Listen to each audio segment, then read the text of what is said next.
दोस्तों, किसी महापुरुष ने क्या खूब कहा है कि अगर आपको अपनी जिंदगी बदलनी है तो उठो, जागो और अपने लक्ष्य की ओर बढ़ो।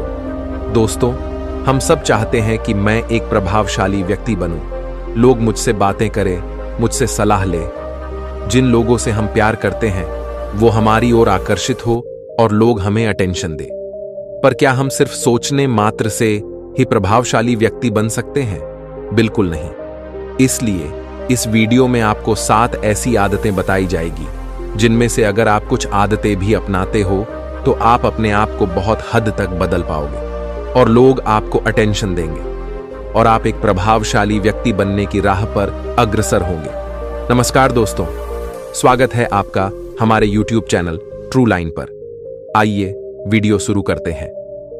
दूर किसी गांव में एक हरीश नाम का लड़का रहता था। वह इस बात से परेशान था कि वह प्रभावी इंसान नहीं है। वह बहुत कोशिश करने के बावजूद भी वह अपनी बातों, अपने काम और अपने स्वभाव से लोगों को प्रभावित नहीं कर पा रहा था। उसकी हार्दिक इच्छा थी कि वह एक ऐसा इंसान बने जिसकी सब बात माने, जिसके साथ सब काम करना चाहे और अपना समय बिताना चाहे। लेकिन उसके साथ सब कुछ उल्टा हो रहा था। ना तो कोई उसके साथ समय बिताना पसंद करता था और ना ही कोई उसकी बातों को गंभीरता से लेता था। कुल मिलाकर लोगों के बीच वह तो वह था, लेकिन हमेशा खुद को अकेला ही महसूस करता। उसके उपस्थित होने या ना होने से किसी को कुछ खास फर्क नहीं पड़ता था। इन सब घटनाओं की वजह से उसका आत्मविश्वास भी दिन प्रतिदिन कम होता जा रहा था। अपनी ऐसी हालत को देखकर वह बहुत ही उदास और परेशान रहने लगा। जिस शहर में हरीश रहता था उसी नगर के बाहर एक बौद्ध भिक्षु भी रहते थे। वह बौद्ध भिक्षु अपने अति प्रभावशाली व्यक्तित्व के लिए प्रसिद्ध थे। जो भी उनसे मिलता वह उनसे प्रभावित हो जाता था। बिना उनसे मिले नहीं रह पाते। उनके लिए जरूरी है तो कभी भी एक प्रभावशाली व्यक्ति बात करने का तरीका, उनके हाव भाव और उनका लोगों को समझना और समझाने का तरीका बहुत ही प्रभावी और आकर्षक था। सभी कहते थे कि वह एक बहुत ही प्रभावशाली व्यक्ति हैं, जिनके व्यक्तित्व में ऐसा जादू है जो किसी को भी मोहित कर देता है। एक दिन शाम के समय वह लड़का उदास मन के साथ तालाब के किनारे बैठा हुआ था। तभी उसका एक मित्र उसके पास आता है और कहता है, दोस्त, मुझे तुम्हारी समस्या का हल मिल गया। यह सुनकर हरीश बहुत अधिक खुश हो जाता है और पूछता है, क्या समाधान है? तभी उसका दोस्त बताता है कि मुझे एक ऐसे बौद्ध भिक्षु के बारे में पता चला है जो एक प्रभावशाली व्यक्तित्व के मालिक हैं और मुझे पूरा भरोसा है कि उनके पास तेरी इस समस्या का समाधान अवश्य होगा। यह सुनकर हरीश उसकी बातों से सहमत हो गया। हरीश तुरंत ही उन बौद्ध भिक्षुक से मिलने के लिए निकल पड़ता है और उन्हें सारी समस्या बताता है कि कैसे वह एक प्रभावशाली इंसान बनना चाहता है, लेकिन बहुत कोशिश करने के बाद भी वह ऐसा इंसान नहीं बन पा रहा है। बौद्ध भिक्षु ने हरीश की बात पूरे ध्यान से सुनी और फिर कहा, तो तुम चाहते क्या हो? हरीश ने कहा, लोग कहते हैं कि आपका व्यक्तित्व बहुत ही प्रभावशाली है, तो मैं आपकी तरह ही अपना व्यक्तित्व भी प्रभावशाली कैसे बना सकता हूं? यह सुन बौद्ध भिक्षु ने गंभीर होकर कहा, सबसे पहले तो तुम यह समझो कि एक प्रभावशाली इंसान बनने के लिए अच्छा व्यक्तित्व यानी अच्छी पर्सनालिटी नहीं बल्कि चरित्र का होना जरूरी है। क्योंकि अगर सिर्फ किसी इंसान का व्यक्तित्व अच्छा है तो वह कुछ समय के लिए तो लोगों को प्रभावित कर सकता है, लेकिन बहुत ही जल्दी लोग यह समझ जाएंगे कि उसके काम के पीछे कोई ना कोई मतलब है, कोई उद्देश्य है। लेकिन अगर तुम्हारा चरित्र अच्छा है तो सभी लोग तुम्हारे साथ रहना पसंद करेंगे और तुम अपने आसपास के लोगों को प्रभावित करते रहोगे और तुम्हें इस बात का पता भी नहीं चलता। लेकिन याद रखना, इसके लिए तुम्हें अंदर से बदलना पड़ेगा। तो क्या तुम एक प्रभावशाली इंसान बनने के लिए खुद को अंदर से बदलने के लिए तैयार हो? लड़के ने कहा, जी महाराज जी, मैं पूरी कोशिश करूंगा। बौद्ध भिक्षु ने कहा, एक प्रभावशाली इंसान के अंदर ये 7 आदतें होती हैं जो तुम्हें अपनानी पड़ेगी। बौद्ध भिक्षु ने कहना शुरू किया, पहली आदत, सक्रिय यानी प्रोएक्टिव बनो। हमारे आसपास जो कुछ भी होता है हम इसे बदल नहीं सकते, लेकिन इस पर क्या प्रतिक्रिया देना है यह पूरी तरह से हमारे हाथ में है। एक प्रोएक्टिव व्यक्ति बनने का मतलब है कि हमारे आसपास के लोग चाहे जो कुछ भी कहे, लेकिन हमें उससे विचलित नहीं होना है। जब लोग हमारे बारे में कुछ बुरा बोलते हैं तो कमी हमारे अंदर नहीं बल्कि उनके अंदर होती है। वह जो भी नकारात्मक बातें हमारे बारे में बोल रहे होते हैं उससे हमें उनके नकारात्मक नजरिए का पता चलता है, जिस नजरिए से वह दुनिया को देख रहे होते हैं। प्रोएक्टिव व्यक्ति होने का मतलब यह भी है कि हम किसी बुरी परिस्थिति से प्रभावित ना हो, फिर चाहे मौसम खराब हो या घर में अचानक कहीं कोई मुसीबत आ जाए। एक प्रोएक्टिव व्यक्ति को कोई फर्क नहीं पड़ता उसकी जिंदगी में बुरा वक्त आए या गरीबी, वह हर हाल में खुश रहता है। ऐसा व्यक्ति बुरी से बुरी परिस्थिति में भी बिना कोई शिकायत किए चुपचाप अपना काम करता रहता है और जीवन के सबसे अच्छे दिनों में भी वह बेलगाम नहीं हो जाता, बल्कि तब भी खुद को शांत और स्थिर रखता है।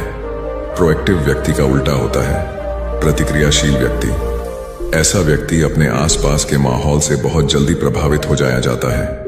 अगर कोई उसकी बुराई करता है तो वह दुखी हो जाता है, अगर कोई उसकी तारीफ करता है तो वह खुश हो जाता है। अगर ऐसे व्यक्ति के साथ कुछ बुरा होता है तो वह खुद भी बुरा बन जाता है। तो अब तुम समझ गए होंगे कि प्रतिक्रियाशील व्यक्ति कभी भी एक प्रभावशाली व्यक्ति नहीं बन सकता, क्योंकि उसका नियंत्रण दूसरे के हाथों में होता है। दूसरा व्यक्ति जब भी चाहे तो उसकी बुराई करके या उसको गुस्सा दिलाकर उसे परेशान कर सकता है, जबकि एक प्रोएक्टिव व्यक्ति का नियंत्रण पूरी तरह से उसके अपने हाथों में होता है। उसे कोई भी दुखी या परेशान नहीं कर सकता जब तक कि वह खुद ना चाहे। उसे कोई फर्क नहीं पड़ता कि सामने वाला उसके बारे में क्या बोलता है या क्या सोचता है। इसलिए प्रोएक्टिव व्यक्ति एक प्रभावशाली व्यक्ति होता है, तो तुम्हें भी एक प्रोएक्टिव व्यक्ति बने रहना है, ना कि प्रतिक्रियाशील व्यक्ति। दूसरी आदत, अंत को ध्यान में रखकर शुरुआत करो। इसका मतलब है कि तुम जब भी कोई बड़ा लक्ष्य बनाओ तो तुम्हें स्पष्ट रूप से पता होना चाहिए कि तुम उस काम को क्यों कर रहे हो और उसे कैसे पूरा करना है। यानी कि हर काम की शुरुआत में ही तुम्हें उसे करने का कारण और काम को पूरा करने की योजना स्पष्ट रूप से पता होनी चाहिए। और एक बार जब तुमने अपने काम का क्यों और कैसे पता कर लिया, तो फिर तुम्हारे रोज के छोटे छोटे काम और उसके परिणाम तुम्हारे लक्ष्य की तरफ होनी चाहिए, तुम्हारी योजना से मेल खाने चाहिए। अगर तुम हर रोज वह नहीं कर रहे हो जो तुम्हारे लक्ष्य नहीं बन सकते, जैसे कि अगर तुमने अपना वजन कम करने का लक्ष्य निर्धारित किया है और तुम हर रोज मेहनत नहीं कर रहे हो, पसीना नहीं बहा रहे हो, तो इसका मतलब है कि तुम्हारे रोज के काम तुम्हारे लक्ष्य और उसकी योजना से मेल नहीं खा रहे हैं। तुम्हारी कहनी और करनी में अंतर है और इस तरीके से लोग कभी भी तुमसे प्रभावित नहीं होंगे। इसलिए अगर तुम एक प्रभावशाली व्यक्ति बनना चाहते हो तो तुम्हें तुम्हारे काम का कारण और उसे पूरा करने का तरीका स्पष्ट रूप से पता होना चाहिए, और साथ ही तुम्हारे विचार और कर्म भी उसके साथ मेल खाने चाहिए। बौद्ध भिक्षु ने आगे कहा, तीसरी आदत, जरूरी चीजें सबसे पहले करो। एक दिन में हमारे सामने बहुत से काम होते हैं, लेकिन हम हर काम तो नहीं कर सकते। इसलिए हमें अपने सबसे महत्वपूर्ण कामों को सबसे पहले करना चाहिए। लेकिन महत्वपूर्ण काम क्या है? देखो बेटा, महत्वपूर्ण काम वह है जिन्हें हम व्यक्तिगत रूप से सबसे मूल्यवान मानते हैं। सबसे महत्वपूर्ण कामों को सबसे पहले करने का मतलब है कि हम अपना समय और ऊर्जा अपने लक्ष्य और अपने जीवन के लिए सबसे महत्वपूर्ण कामों पर लगा रहे हैं। अब अगर तुम्हारे महत्वपूर्ण काम भी तुमसे पूरे नहीं हो पा रहे हैं, तो इसका कारण तुम्हारा अनुशासनहीन होना नहीं, बल्कि यह है कि अब तक तुमने सबसे महत्वपूर्ण कामों को अपने दिल और दिमाग में बिठाया ही नहीं और कभी यह सोचा ही नहीं कि यह काम तुम्हारे लिए सबसे महत्वपूर्ण क्यों है। असल समस्या काम का ज्यादा होना नहीं, बल्कि फालतू कामों को ना नहीं बोल पाने की है। जैसे कि तुम कोई बहुत जरूरी काम कर रहे थे, लेकिन तभी तुम्हारा एक मित्र आता है और कहता है, चल थोड़ी देर घूम के आते हैं और बातें भी कर लेंगे। लेकिन अगर तुम्हारे दिमाग में तुम्हारा महत्वपूर्ण काम बैठा हुआ है, तो तुम तुरंत ही उसे पूरी विनम्रता के साथ जाने के लिए मना कर दो। और तुम्हें यही करना है। दिन भर के सारे गैर जरूरी कामों को तब तक ना करो जब तक कि तुम्हारे सबसे महत्वपूर्ण काम पूरे ना हो जाए। तो अब तुम समझ गए होगे कि प्रभावशाली लोग सबसे महत्वपूर्ण कामों को सबसे पहले खत्म करते हैं। बौद्ध भिक्षु ने आगे कहा, चौथी आदत, किसी भी काम में खुद के फायदे के साथ साथ दूसरों के फायदे के बारे में भी सोचो। ज्यादातर लोग अपना जीवन दूसरों से तुलना और प्रतिस्पर्धा, करते हुए जीते हैं। वे अपनी सफलता दूसरों की असफलता में देखते हैं, यानी अगर मैं जीता तो तुम्हारे और मैं हारा तो तुम जीते। इस तरह से जीवन हार जीत का खेल बनकर रह जाता है। लेकिन जो प्रभावशाली लोग होते हैं वे प्रतिस्पर्धा में नहीं बल्कि आपसी सहयोग में विश्वास रखते हैं। उनका मानना होता है कि इस दुनिया में सभी के लिए सब कुछ पर्याप्त मात्रा में है और सबको उसका हिस्सा मिलना चाहिए। न केवल चीजों के लिए बल्कि आपसी रिश्तों में भी यह नियम लागू करते हैं। जैसे कि जब भी उनका किसी के साथ कोई मतभेद होता है तो वे बात को मन में रखने की बजाय उस इंसान के साथ खुलकर उस बारे में बात करते हैं और कोई बीच का ऐसा रास्ता निकालते हैं जो दोनों के लिए फायदेमंद हो, जिसमें दोनों की जीत हो, न कि सामने वाला ठगा हुआ महसूस करें। और ऐसा करके वह आपसी मनमुटाव को खत्म करते हैं, साथ ही रिश्तों को पहले से भी ज्यादा मजबूत बना लेते हैं। तो अब तुम समझ गए होगी कि प्रभावशाली बनने के लिए तुम्हें खुद के अलावा सामने वाले के फायदे के बारे में भी सोचना होता है। 5वीं आदत, पहले खुद दूसरों को समझने का प्रयास करो, फिर उनसे उम्मीद करो कि वह तुम्हारी बात को समझेंगे। किसी के साथ भी बातचीत करने का सबसे अच्छा तरीका यह है कि सबसे पहले हम यह समझने की कोशिश करें कि आखिर सामने वाला कहना क्या चाहता है। बल्कि मैं तो कहूंगा कि किसी भी इंसान की बात को सुनने और समझने का सबसे अच्छा तरीका है कि हम खुद को उसकी जगह पर रखकर सोचें। तब जाकर हम सही तरीके से समझ पाएंगे कि आखिरकार सामने वाला हमसे कहना क्या चाहता है। जब हम किसी की बात को ध्यान से सुनते ही नहीं तब हम उसकी भावनाओं को समझे बिना ही उसे सलाह देने लग जाते हैं। लेकिन जब हम उसे समझने की कोशिश करते हैं तभी हम जान पाते हैं कि असल में वह इंसान कैसा महसूस कर रहा है। और जब हम इस तरीके से किसी की बात सुनते हैं तब जाकर हम उस इंसान को कुछ अच्छी सलाह दे पाएंगे या सच में उसकी कुछ मदद कर पाएंगे। ज्यादातर लोग बातचीत के दौरान सिर्फ यही कहते रहते हैं कि अगर तुम्हारी जगह मैं होता तो ऐसा करता, या फिर एक बार मेरी बात मानकर तो देखो।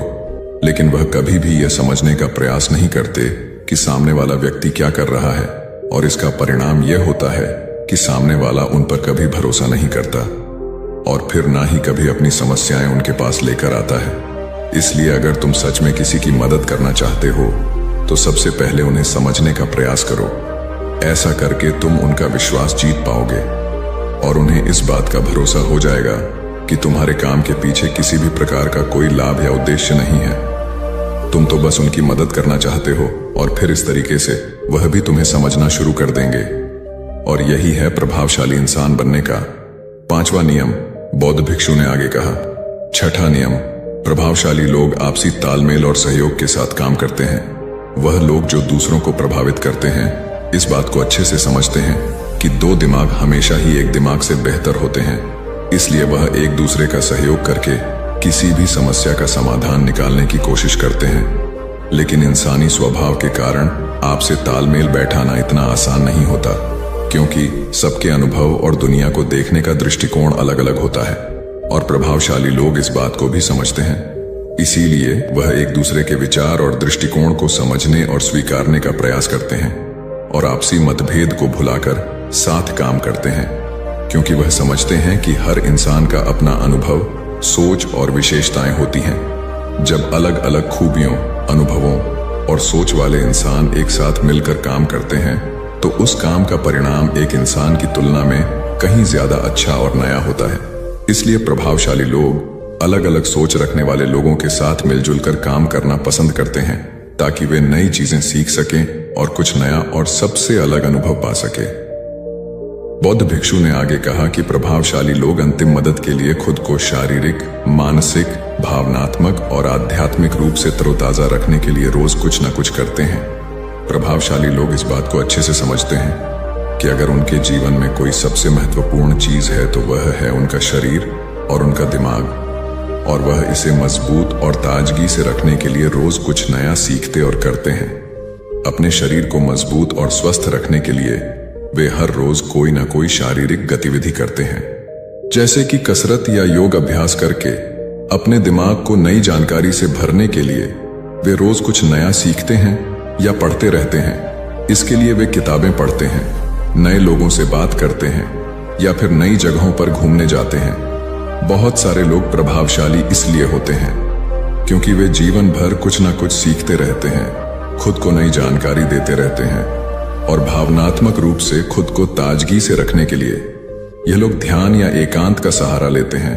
कई बार खुद के अंदर नयापन लाने के लिए ये लोग खुद को कुछ दिनों के लिए बाहरी दुनिया से काट लेते हैं। इसके अलावा यह लोग आध्यात्मिक रूप से भी सक्रिय होते हैं। इसके लिए यह लोग जो भगवान में आस्था रखते हैं उनकी पूजा पाठ और आराधना इत्यादि करते हैं। साधारण शब्दों में कहें तो प्रभावशाली लोग लगातार खुद में सुधार लाते रहते हैं और अपने शरीर, मन और आत्मा को तरोताजा रखते हैं।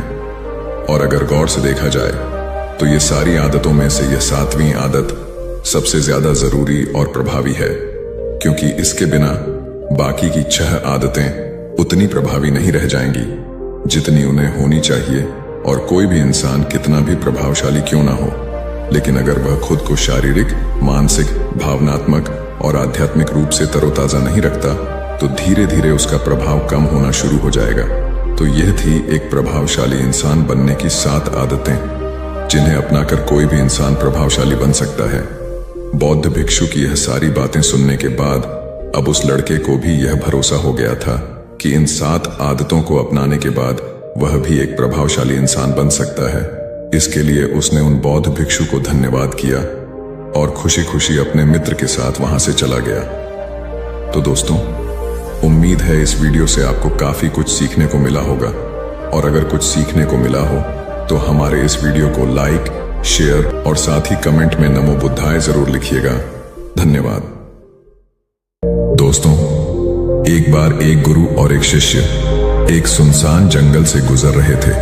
तभी शिष्य अपने गुरु से एक सवाल करता है कि गुरुजी, ऐसा क्यों होता है कि कुछ लोगों के पास कुछ भी नहीं होता लेकिन फिर भी वह सुखी रहते हैं और आनंद में रहते हैं, और कुछ लोगों के पास सब कुछ होते हुए भी उदासी उनके चेहरे पर साफ दिखाई देती है। गुरु ने एक मुरझाए हुए फूल की तरफ इशारा करते हुए अपने शिष्य से कहा कि यह सोचने और समझने की बात है। अगर यह फूल ये सोचेगा कि मैं कल मुरझा गया था, या फिर यह सोचेगा कि मैं भविष्य में फिर से मुरझा जाऊंगा, तो यह कभी भी खुलकर पूरी तरीके से खिल नहीं पाएगा। अपने सुंदर स्वरूप में यह कभी भी वापस नहीं आ पाएगा और अपनी खुशबू इस प्रकृति में कभी भी बिखेर नहीं पाएगा। इसी प्रकार इंसान अपने अतीत की यादों में खोया रहता है या फिर अपने भविष्य की करता रहता है। भविष्य के दुखों के बारे में सोचता रहता है, या भूत में जो उसके साथ बुरी घटनाएं घटित हुई हैं वह उन्हीं के बारे में सोच सोच करके वह अपने भविष्य के लिए चिंतित होता रहता है। तो ऐसा मनुष्य जीवन में कभी भी सुख अनुभव नहीं कर सकता। ये समझने की बात होती है कि जीवन हमेशा वर्तमान में होता है। अतीत और भविष्य की कल्पनाएं हमेशा मनुष्य को मृत्यु की तरफ ले जाती हैं। इसलिए यह जरूरी हो जाता है कि जिस प्रकार हम अपने शरीर की देखभाल करते हैं, उसे बीमारियों से दूर रखने के लिए उसके अंदर से गंदगी भी साफ करते रहते हैं, ठीक उसी प्रकार समय समय पर हमें अपने मन और मस्तिष्क की भी गंदगी को साफ करते रहना चाहिए, उसकी धुलाई करते रहना चाहिए। इससे आपकी बुद्धि की क्षमता तो तेज होगी ही होगी, साथ ही साथ आप हमेशा आनंद में रहने का रहस्य भी जान पाएंगे। शिष्य ने सवाल किया कि गुरुदेव, इससे पहले कि हम मन और मस्तिष्क पर चर्चा शुरू करें, इससे पहले मैं यह जानना चाहता हूं कि जिन लोगों के पास सब कुछ होता है वह दुखी क्यों रहते हैं, और जिन लोगों के पास कुछ भी नहीं होता है वे अक्सर आनंद में क्यों होते हैं? यह रहस्य क्या है? इसके पीछे का कारण क्या हो सकता है? गुरु ने उत्तर दिया कि कुछ लोग जीवन में जब सब कुछ हासिल कर लेते हैं और सब कुछ हासिल कर लेने के बाद उन्हें सब चीजों की व्यर्थता का पता चल जाता है। ऐसे लोगों को अक्सर यह एहसास जकड़ लेता है कि मैंने जीवन में कुछ भी पाया, जो कुछ भी किया उससे भले ही मैंने सुख सुविधाएं हासिल कर ली हो, लेकिन मन की शांति अभी भी बहुत दूर है और अधूरी भी है, उस तक मैं पहुंच नहीं पाता। सब कुछ पाकर भी मैं अपने मन को जान नहीं पाया। और जब इंसान को ऐसा लगता है तो उसे महसूस होता है कि जो कुछ भी उसने कमाया है वह कौड़ियों का भाव था। उसने अपना जीवन बेकार की चीजों में यूं ही व्यर्थ कर दिया। और वहीं पर जिस इंसान के पास जीवन में कुछ भी नहीं होता है, उसके पास एक उम्मीद होती है, सब कुछ पाने की लालसा रखता है, और वही लालसा, वही इच्छा उसको जीवन में खुश रखती है, आगे बढ़ाती है, और ऊर्जा से वह हमेशा भरा रहता है। गुरु ने अपने हाथ से एक सूखे पेड़ की तरफ इशारा करते हुए कहा कि शिष्य, कभी तो यह पेड़ भी हरा भरा रहा होगा, फलों से लदा हुआ रहा होगा, अनेक प्रकार के पक्षी और जानवर इस पर आराम करते होंगे, इसके फलों को खाते होंगे, इस समय इस पेड़ को भी यह पता नहीं होगा कि एक दिन यह सूख जाएगा और उसकी हालत इतनी बदतर हो जाएगी कि यह किसी को छांव तक नहीं दे पाए, उसके ऊपर पत्ते तक नहीं रह जाएंगे। उसी प्रकार मनुष्य अपने जीवन की दौड़ में यह भूल जाता है कि जिस दौड़ में वह सबसे आगे निकलने की कोशिश कर रहा है उसका अंतिम चरण तो मृत्यु ही है। काश वो कभी इस दौड़ से अलग हटकर यह देख पाए कि इसका अंतिम चरण उसे कहां तक पहुंचाएगा। जिस दौड़ को वह सबसे आगे निकलकर जीतने के ख्वाब देख रहा है उसका वास्तव में अंतिम चरण मृत्यु ही है। काश वह कभी जीवन में भी हो जाता है कि उन घटनाओं को हम किसी भी तरह अपने मन की दौड़ में ठहराकर यह देख पाए कि उसका चरण क्या है और उसका परिणाम क्या होने वाला है। वो तो बहुत कुछ इकट्ठा करने में लगा हुआ है, एक दिन वह सब यहीं का यही रह जाएगा। इकट्ठा करते करते एक दिन उसका शरीर मृत्यु को प्राप्त हो जाएगा और फिर उसका शरीर आग में जलकर राख हो जाएगा, लेकिन उसके द्वारा बनाई हुई चीज सब यहीं की यहीं पड़ी रह जाएगी। लेकिन इंसान चीजों को इकट्ठा करते करते अपनी जिंदगी को जीना भूल जाता है। वह कभी ठीक से खुलकर हंस भी नहीं पाता, बस इकट्ठा करने में लगा रहता है और इकट्ठा करते करते वह अपने सब सुख, चैन, खुशी सब कुछ खो देता है। ऐसा भी हो सकता है कि वह ऐसे कार्यों की तरफ आगे बढ़ सकता है जो उसके जीवन में आनंद पैदा करता हो, जो उसके जीवन को एक नई दिशा दे। गुरु ने कहा कि एक योगी ही होता है जो जीवन की दौड़ में ठहर जाता है, जो यह समझ लेता है कि जीवन का अंतिम चरण तो मृत्यु ही है। इसीलिए वह जीवन में सुख सुविधाएं हासिल करने की बजाय खुद के मन और मस्तिष्क को एक नए आनंद की तरफ ले जाने का प्रयास शुरू कर देता है। शिष्य ने सवाल किया कि गुरुदेव, क्या एक गृहस्थ जीवन में जीने वाला मनुष्य उस आनंद की प्राप्ति नहीं कर सकता? और अगर कर सकता है तो किस प्रकार शुरुआत उसे करनी चाहिए? गुरु ने कहा कि बिल्कुल कर सकता है। गुरु ने उत्तेजित होकर उत्तर दिया कि अगर सभी मनुष्य उस आनंद की प्राप्ति के लिए योगी बनने का निश्चय कर लें तो इससे तो प्रकृति का चलन ही रुक जाएगा, उसकी जो व्यवस्था है वह बिगड़ने लगेगी। एक सच्चा योगी अपने जीवन में खोज करता है और खोज करने के बाद वह गृहस्थ जीवन में किस प्रकार आनंद को प्राप्त किया जा सकता है वह तरीके सभी को बताता है, ताकि मनुष्य अपने गृहस्थ जीवन का पालन करते हुए उस आनंद की प्राप्ति भी कर सके।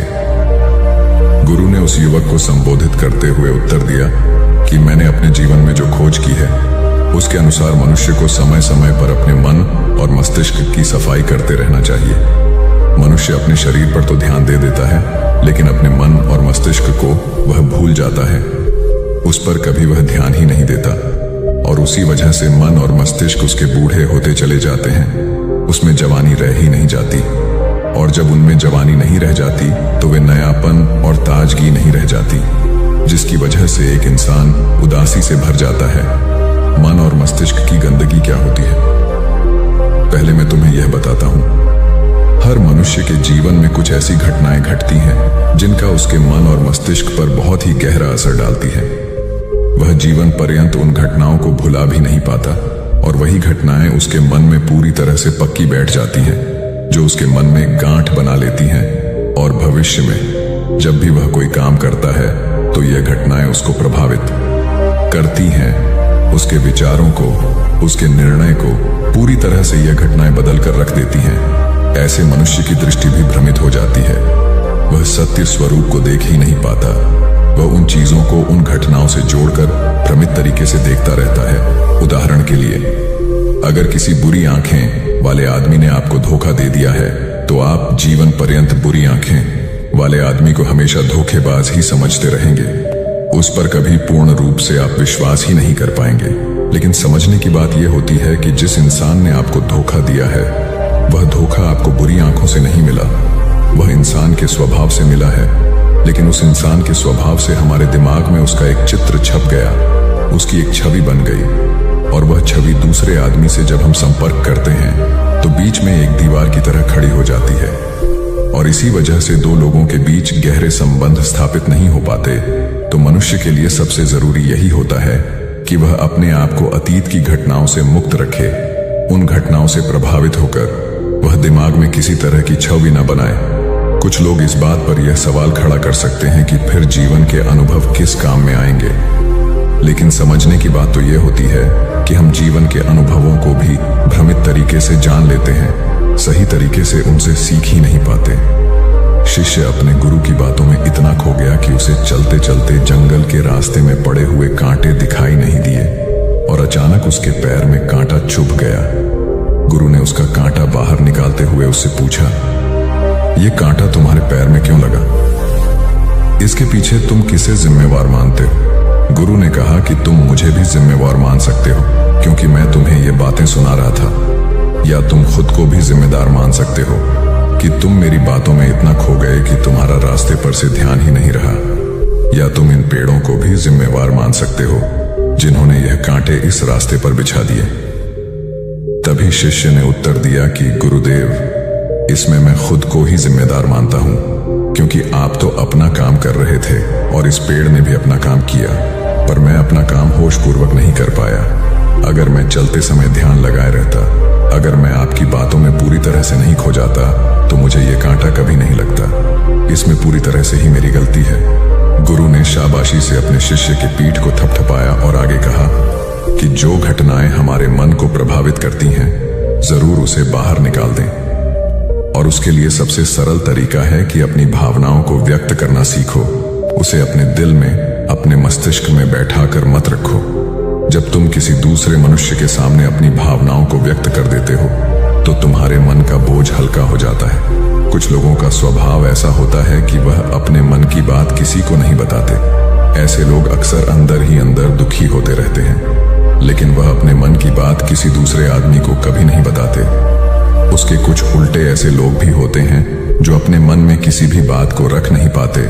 उनके साथ कुछ भी अच्छा या बुरा होता है, वह अपने मन की बात, अपने भावनाओं की बात दूसरों के सामने व्यक्त कर देते हैं।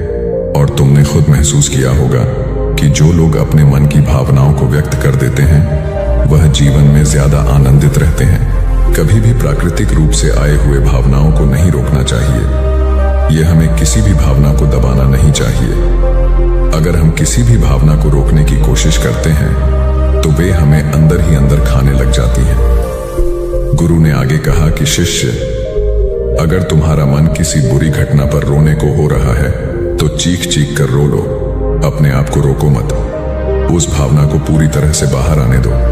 अगर किसी दूसरी घटना पर तुम्हारा मन खुश होने का, आनंदित होने का हो रहा है, तो पूरी तरह से नाचो, गाओ, जिससे कि तुम उस भावना को बाहर निकाल सको। और जब वे भावनाएं अपनी पूरी गति के साथ बाहर आ जाती हैं, तो तुम्हारा मन उन घटनाओं को पीछे छोड़ देता है। अर्थात तुम्हारा मन धीरे धीरे हल्का होने लगता है। गुरु ने शिष्य को समझाते हुए बताया कि जिस प्रकार तेज रफ्तार से चलता हुआ पानी अपने वेग से आने वाली सभी बाधाओं को तोड़ देता है, और अगर हम अपनी भावनाओं को बहने दिए, तो वह उन सभी बाधाओं को तोड़ देगा, और उस बात को तोड़ने के बाद उसका कचरा उसके मन से निकल जाएगा, और उसका दूषित मन भी साफ हो जाएगा। उसके अंदर की गंदगी भी दूर हो जाएगी। अक्सर मनुष्य अपने मन में किसी घटना को दबाकर इसलिए रखता है कि वह सोचता है कि अगर सामने वाले को इस घटना के बारे में पता चल जाएगा, तो वह क्या सोचेगा। इसी विचार से वह अंदर ही अंदर खुद दुखी होता रहता है और अपनी भावनाओं को दबाता रहता है, लेकिन सामने वाले को वह कुछ भी नहीं बताता। लेकिन अगर एक बार अगर वह हिम्मत करके शुरुआत कर सकता है, अपने अंदर की बात अपने किसी करीबी मित्र को बता दे, तो उसका पूरा जीवन परिवर्तित हो सकता है। उसका जीवन सुखमय बन सकता है। एक बार अगर उसके दिमाग में यह आदत बन गई, तो जीवन भर अपनी भावनाओं को दूसरों के सामने व्यक्त करने से कभी नहीं हिचकिचाएगा। हम अपने जीवन में इस आदत को 21 दिनों में पैदा कर सकते हैं। 21 दिनों तक अगर सही तरीके से हम अभ्यास करें, तो हमारा दिमाग पूरी तरह से भावनाओं से मुक्त हो सकता है। यह 21 दिनों का अभ्यास इस प्रकार है। 21 दिनों तक सबसे पहली बात जो आपको याद रखनी है कि अपने मन में किसी भी बात को दबाकर नहीं रखना है। अगर हम किसी मनुष्य के बारे में अच्छा सोचते हैं, तो हम उसे करें। अगर बुरा भी सोचते हैं, तो भी उसे व्यक्त करें। परिणाम भूल जाएं कि परिणाम क्या होंगे।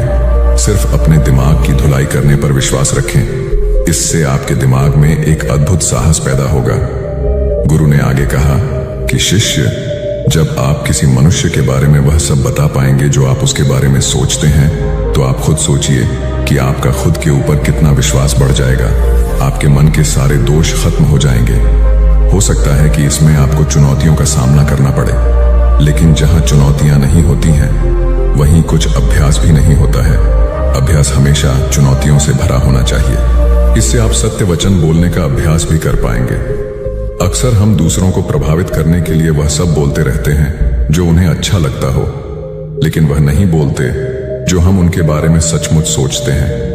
और यही हमारे सबसे बड़ी भूल हो जाती है, जिससे हमारा पूरा अस्तित्व झूठा बनकर रह जाता है। और अपनी भावनाओं को व्यक्त करते समय यह भी जरूर ध्यान रखें कि आपके अंदर जो भावनाएं उस इंसान के प्रति उठ रही हैं, उसके पीछे का मूलभूत कारण क्या है। उदाहरण के लिए, जब एक नौकर अपने मालिक के लिए कोई काम करता है और वह काम अच्छे से नहीं कर पाता है, तो मालिक उसे डांट फटकार देता है, जिससे उसके अंदर उसके प्रति क्रोध की भावनाएं उठने लगती हैं। लेकिन समझने की बात यह होती है कि मालिक तो आपको कहेगा ही, वह तो डांटेगा ही। अगर आप अच्छे से काम नहीं करेंगे, अगर आप काम अच्छे से कर रहे हैं और फिर भी आपका मालिक आपके साथ उचित व्यवहार नहीं कर रहा है, तो आप खुलकर अपने मालिक को अपनी भावनाएं व्यक्त कर सकते हैं, बिना यह सोचे कि इसका परिणाम क्या होगा। अगर आप इस भावना को उठाएंगे नहीं तो आप अपनी नजरों में खुद ही नीचे गिरने लग जाएंगे। आपका आत्मविश्वास बिल्कुल खत्म हो जाएगा। दूसरा अभ्यास जो तुम्हें 21 दिनों तक करना है, वह यह है कि जो भी घटनाएं तुम्हारे साथ घटित होती हैं, कम से कम आपके जीवन में एक ऐसा इंसान होना चाहिए जिसके सामने तुम अपने दिल की बात रख सकते हो। चाहे अच्छी बात हो, चाहे बुरी बात हो, वह सब बातें तुम बिना कुछ सोचे विचारे, बिना कुछ डर से कि वो इंसान तुम्हारे बारे में क्या सोचेगा, तुम उस इंसान को अपनी सारी बातें बता सको और वह इंसान तुम्हारी सारी बातें सुनने के बाद तुम्हारे लिए कोई छवि पैदा ना करें। ऐसे इंसान अपने जीवन में खोजो और उनके सामने अपनी सारी भावनाएं व्यक्त करने की कोशिश करो।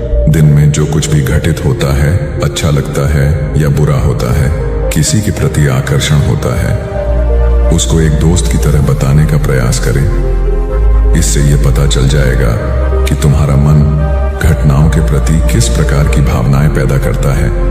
तुम अपने मन की सारी बातें कह दो ताकि तुम्हारे अंदर की भावनाएं, तुम्हारे अंदर में जो विचार उत्पन्न हो रहे हैं, वह पूरी तरह खाली हो जाएं। तीसरा अभ्यास जो तुम्हारे मन को खाली रखेगा, वह है योग्य निद्रा का अभ्यास। देखते ही देखते यह चर्चा खत्म करते हुए गुरु और शिष्य उस जंगल को पार करके अपने आश्रम में पहुंच चुके थे। तो दोस्तों, उम्मीद है इस वीडियो से आपको काफी कुछ सीखने को मिला होगा, और अगर कुछ सीखने को मिला हो तो हमारे इस वीडियो को लाइक, शेयर और सब्सक्राइब जरूर कर लीजिएगा, और साथ ही कमेंट में नमो बुद्धाय जरूर लिखिएगा। धन्यवाद। अरे यह भी कोई काम है। इसके बाद उन्होंने ढेर सारे तथ्यों के साथ अपने काम को महत्वहीन बताने की कोशिश की।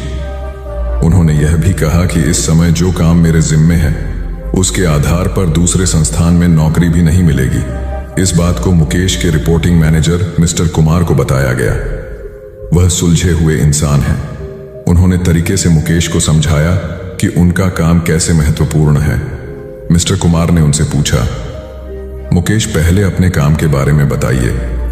मुकेश ने कहा, मेरा काम यह देखना है कि हमारी कंपनी के प्रोडक्ट में कहां-कहां गड़बड़ी है, उसे कैसे दूर किया जा सकता था, आगे ऐसा क्या किया जाए जिससे पुरानी खामियां फिर से सामने नहीं आए। मुकेश की बात खत्म होते ही मिस्टर कुमार ने कहा, यह जानकर अच्छा लगा कि आपको अपने काम की अच्छी समझ है। जैसा आपने कहा है उसके अनुसार आपका काम प्रोडक्ट को कैसे बेहतर बनाया जाए और उसके निर्माण के दौरान की खामियों को दूर करने से जुड़ा है। मुकेश ने हाँ में सर हिलाया। इसके बाद मिस्टर कुमार ने पूछा, जब प्रोडक्ट को लेकर इतनी बड़ी ही जिम्मेदारी कंपनी ने आपको दी है, तब आप अपने काम को महत्वहीन क्यों समझते हैं? एक आम धारणा है कि जो लोग प्रोडक्ट के निर्माण से सीधे जुड़े हैं वही मेन स्ट्रीम में काम करते हैं, लेकिन हर काम मेन स्ट्रीम का होता है। अगर ऐसा नहीं होता तो कंपनी आपके ऊपर खर्च नहीं करती। कंपनी को पता है कि आपके काम का परिणाम प्रोडक्ट पर दिखेगा। इसलिए इस बात को मन से निकालिए कि आप जो काम कर रहे हैं उसकी पूछ नहीं है। ध्यान से देखेंगे तो लगेगा कि आपका काम ही सबसे महत्वपूर्ण है। एकता और समझदारी। ऊंचे आकाश में सफेद कबूतरों की एक टोली उड़कर जा रही थी। बहुत दूर जाना था उन्हें, लंबा रास्ता था। सुबह से उड़ते उड़ते थकान होने लगी थी। सूरज तेजी से चमक रहा था। कबूतरों को भूख लगने लगी थी। तभी उन्होंने देखा कि नीचे जमीन पर चावल के बहुत से दाने पड़े थे। कबूतरों ने एक दूसरे से कहा, चलो भाई, थोड़ी देर रुककर कुछ खा लिया जाए, फिर आगे जाएंगे। एक बुजुर्ग कबूतर ने चारों ओर देखा। वहां दूर दूर तक कोई घर या मनुष्य दिखाई नहीं दे रहा था। फिर चावल के ये दाने यहां कहां से आए? बुजुर्ग कबूतर ने बाकी कबूतरों को समझाया, मुझे लगता है कि यहां कुछ गड़बड़ है, तुम लोग नीचे मत उतरो। लेकिन किसी ने भी उसकी बात नहीं सुनी। सभी कबूतर तेजी से उतरे, दाना चुगने लगे। इतने बढ़िया दाने बहुत दिनों के बाद खाने को मिले थे। वे बहुत खुश थे। जब सभी ने भरपेट खा लिया तो बोले, चलो भाई, अब आगे चला जाए। लेकिन यह क्या? जब उन्होंने उड़ने की कोशिश की तो उड़ ही नहीं पाए। दोनों के साथ साथ वहां एक चिड़ीमार का जाल भी था जिसमें उनके पांव फंस गए थे। उन्हें अपनी गलती पर पछतावा हुआ। बूढ़ा कबूतर पेड़ पर बैठकर सब देख रहा था। उसने जब अपने साथियों को मुसीबत में देखा तो फौरन उड़ा और चारों ओर देखा। दूर उसे चिड़ीमार आता दिखाई दिया। वह फौरन लौटा और अपने साथियों को बताया। सब वहां से निकलने का उपाय सोचने लगे। तब बूढ़े कबूतर ने कहा, दोस्तों, एकता में बड़ी शक्ति होती है। सब एक साथ उड्डड होगे तो जाल तुम्हें रोक नहीं पाएगा। उसने गिना, 1 2 3। उड़ो। सारे कबूतरों ने एक साथ जोर लगाया और जाल उनके साथ उठने लगा। जब तक चिड़ीमार वहां पहुंचा तब तक जाल काफी ऊपर उठ चुका था। वह देखता ही रह गया और कबूतर जाल लेकर उड़ गए। बूढ़ा कबूतर सबसे आगे उड़ रहा था। काफी देर उड़ने के बाद वे नीचे उतरे। वहां कबूतरों के दोस्त चूहे रहते थे। चूहों ने अपने तेज दांतों से जाल काट दिया। इस तरह बूढ़े कबूतर की समझदारी और साथ मिलकर काम करने से सभी कबूतर बच गए। एक शहर में एक बहुत अमीर व्यक्ति रहता था। उसका नाम तो था धनीमल, लेकिन था वह बेहद कंजूस। उसका कहना था कि अगर आप अपना पैसा अपने पास रखेंगे तो सबको पता चल जाएगा कि आपके पास बहुत पैसे हैं। फिर चोर डाकू आपके पीछे पड़ जाएंगे और सारा पैसा गुजरात को आकर गड्ढे में देख लेता था कि उसका सोना वहां है या नहीं। उसे विश्वास था कि कोई भी चोर इस जगह के बारे में नहीं जान पाएगा, लेकिन ऐसा नहीं हुआ। धीरे धीरे पूरे शहर में यह चर्चा होने लगी कि धनीमल रात में शहर के बाहर जाकर कुछ करता है। एक रात जब उसने गड्ढा खोद कर देखा तो सोना वहां से गायब था। उसे गहरा सदमा लगा और वह चीख कर रोने लगा। उसके रोने की आवाज सुनकर बहुत से लोग वहां आ गए। धनीमल रो रो कर अपना दुख बताने लगा। तब उसके एक पड़ोसी से उसे कहा, धनीमल, तुम एक भारी पत्थर इस गड्ढे में रख दो और समझ लो कि वही तुम्हारा सोना है। यह सुनकर धनीमल को बहुत गुस्सा आया। तुम मेरे सोने को पत्थर जैसे बता रहे हो। वह बोला, देखो धनीमल, वह सोना तुम कभी इस्तेमाल तो करते नहीं थे। एक पत्थर की तरह यहां उसे दबा कर रख दिया था, तो फिर यहां सोना हो या पत्थर, क्या फर्क पड़ जाता है? उसका पड़ोसी बोला, बात तो ठीक ही थी। धनीमल ने बहुमूल्य सोने को पत्थर के समान मूल्यहीन बना दिया था। उसके बाद धनीमल ने मेहनत करके फिर पैसे कमाए, लेकिन अब वह कंजूस नहीं रहा था। अपने पैसे को वह अपने ऊपर और दूसरे लोगों की सहायता के लिए खर्च करता था। अंधी का बेटा। एक औरत थी जो अंधी थी, जिसके कारण उसके बेटे को स्कूल में बच्चे चिढ़ाते थे कि अंधी का बेटा आ गया।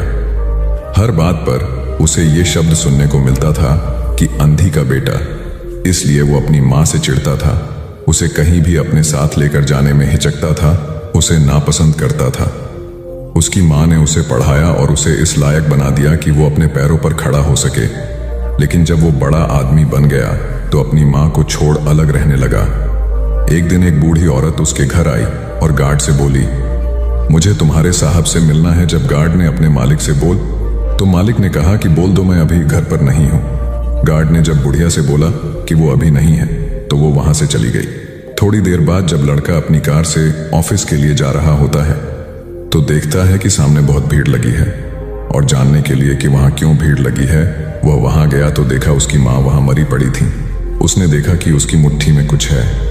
उसने जब मुट्ठी खोली तो देखा कि एक लेटर जिसमें यह लिखा था कि बेटा, जब तू छोटा था तो खेलते वक्त तेरी आंख में सरिया ढंस गई थी और तू आंधा हो गया था, तो मैंने तुम्हें अपनी आंखें दे दी थी। इतना पढ़कर लड़का जोर जोर से रोने लगा। उसकी माँ उसके पास नहीं आ सकती थी। दोस्तों, वक्त रहते ही लोगों की वैल्यू करना सीखो। माँ बाप का कर्ज हम कभी नहीं चुका सकते। हमारी प्यास का अंदाज भी अलग है दोस्तों। कभी समंदर को ठुकरा देते हैं तो कभी आंसू तक पी जाते हैं। जीवन साथी सबसे अजीज होता है। कॉलेज में हैप्पी मैरिड लाइफ पर एक कार्यक्रम हो रहा था जिसमें कुछ शादीशुदा जोड़े हिस्सा ले रहे थे। जिस समय प्रोफेसर मंच पर आए, उन्होंने नोट किया कि सभी पति पत्नी शादी पर जोक कर हंस रहे थे। ये देखकर प्रोफेसर ने कहा कि चलो पहले एक गेम खेलते हैं, उसके बाद अपने विषय पर बातें करेंगे। सभी खुश हो गए और कहा कौन सा गेम। प्रोफेसर ने एक मैरिड लड़की को खड़ा किया और कहा कि तुम ब्लैक बोर्ड पे ऐसे 25-30 लोगों के नाम लिखो जो तुम्हें सबसे अधिक प्यारे हों। लड़की ने पहले तो अपने परिवार के लोगों के नाम लिखे, फिर अपने सगे संबंधी, दोस्तों, पड़ोसी और सहकर्मियों के नाम लिख दिए। अब प्रोफेसर ने उसमें से कोई भी कम पसंद वाले 5 नाम मिटाने को कहा। लड़की ने अपने सहकर्मियों के नाम मिटा दिए। प्रोफेसर ने और 5 नाम मिटाने को कहा। लड़की ने थोड़ा सोचकर अपने पड़ोसियों के नाम मिटा दिए। अब प्रोफेसर ने और 10 नाम मिटा दिया। प्रोफेसर ने उस लड़की से कहा तुम अपनी जगह पर जाकर बैठ जाओ और सभी की तरफ गौर से देखा और पूछा क्या कोई बता सकता है कि ऐसा क्यों हुआ कि सिर्फ पति का ही नाम बोर्ड पर रह गया। कोई जवाब नहीं दे पाया, सभी मुंह लटका कर बैठे थे। प्रोफेसर ने फिर उस लड़की को खड़ा किया और कहा ऐसा क्यों, जिसने तुम्हें जन्म दिया और पाल पोस कर इतना बड़ा किया, उनका नाम तुमने मिटा दिया। और तो और तुमने अपनी कोख से जिस बच्चे को जन्म दिया उसका भी नाम तुमने मिटा दिया। लड़की ने जवाब दिया कि अब मम्मी पापा बूढ़े हो चुके हैं, कुछ साल के बाद वो मुझे और इस दुनिया को छोड़ के चले जाएंगे। मेरा बेटा जब बड़ा हो जाएगा तो जरूरी नहीं कि वो शादी के बाद मेरे साथ ही रहे, लेकिन मेरे पति जब तक मेरी जान में जान है तब तक मेरा आधा शरीर बन के मेरा साथ निभाएंगे। इसलिए मेरे लिए सबसे अजीज मेरे पति हैं। प्रोफेसर और बाकी स्टूडेंट ने तालियों की गूंज से लड़की को सलामी दी। प्रोफेसर ने कहा तुमने बिल्कुल सही कहा कि तुम और सभी के बिना रह सकती हो, पर अपने आधे अंग अर्थात अपने पति के बिना नहीं रह सकती। मजाक मस्ती तक तो ठीक है, पर हर इंसान का अपना जीवन साथी ही उसको सबसे ज्यादा अजीज होता है। दिमाग का इस्तेमाल कर पक्ष में करें परिस्थितियां। एक शेर जंगल में शिकार पर निकला था। एक लोमड़ी अचानक उसके सामने आ गई। लोमड़ी को लगा कि अब उसे कोई नहीं बचा सकता है, लेकिन उसने हार नहीं मानी और अपनी जान बचने के लिए एक तरकीब सोची। लोमड़ी ने शेर से कड़े शब्दों में कहा तुम्हारे पास इतनी ताकत नहीं कि मुझे मार सको। यह सुनकर शेर थोड़ा अचंभित हुआ। उसने पूछा तुम ऐसा कैसे कह सकती हो। लोमड़ी ने अपनी आवाज और जैसी परेशानी बार बार नहीं आती, अगर आती भी है तो आसानी से हल हो जाती है। सिकंदर की बात सुनकर रोहित को अपनी गलती का एहसास हुआ। उसे एहसास हुआ कि शुरुआती सफलता के बाद उसने सीखना एकदम छोड़ दिया था। यही वजह है कि अपने व्यापार में होने वाले नुकसान का आकलन वह नहीं कर पाया। जीवन में सफल होने के लिए सीखते रहना जरूरी है। इंसान को हमेशा सीखते रहना चाहिए। इससे उसके भीतर नकारात्मक विचार नहीं आते हैं, बल्कि उसमें सकारात्मक बदलाव आता रहता है और सफलता की सीढ़ियां चढ़ता रहता है। सीखते रहने वाले व्यक्ति को सफलता के अवसर भी ज्यादा मिलते हैं। सबसे बड़ी बात यह है कि इस तरह के व्यक्ति में अहंकार नहीं होता। जिसके मन में अहंकार होगा वह कभी सीखने का प्रयास नहीं करेगा। घमंड कुल्हाड़ी हुई निरुत्तर। एक बार कुल्हाड़ी और लकड़ी के एक डंडे में विवाद छिड़ गया। दोनों स्वयं को शक्तिशाली बता रहे थे। हालांकि लकड़ी का डंडा बाद में शांत हो गया, किंतु कुल्हाड़ी का बोलना जारी रहा। कुल्हाड़ी में घमंड अत्यधिक था। वह गुस्से में भरकर बोल रही थी, तुमने स्वयं को समझ क्या रखा है?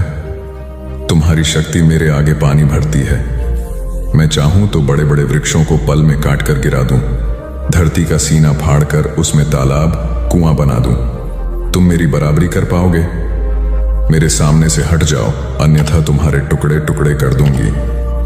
लकड़ी का डंडा कुल्हाड़ी की अहंकारपूर्ण बातों को सुनकर धीरे से बोला, तुम जो कह रही हो वह बिल्कुल ठीक है, किंतु तुम्हारा ध्यान शायद एक बात की ओर नहीं गया।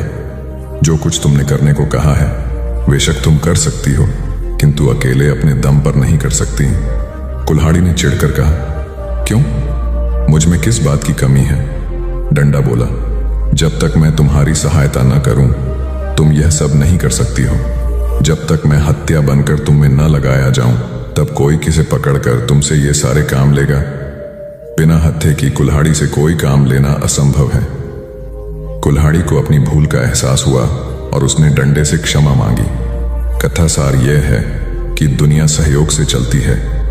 जिस प्रकार ताली दोनों हाथों के मेल से बजती है, उसी प्रकार सामाजिक विकास भी परस्पर सहयोग से ही संभव होता है।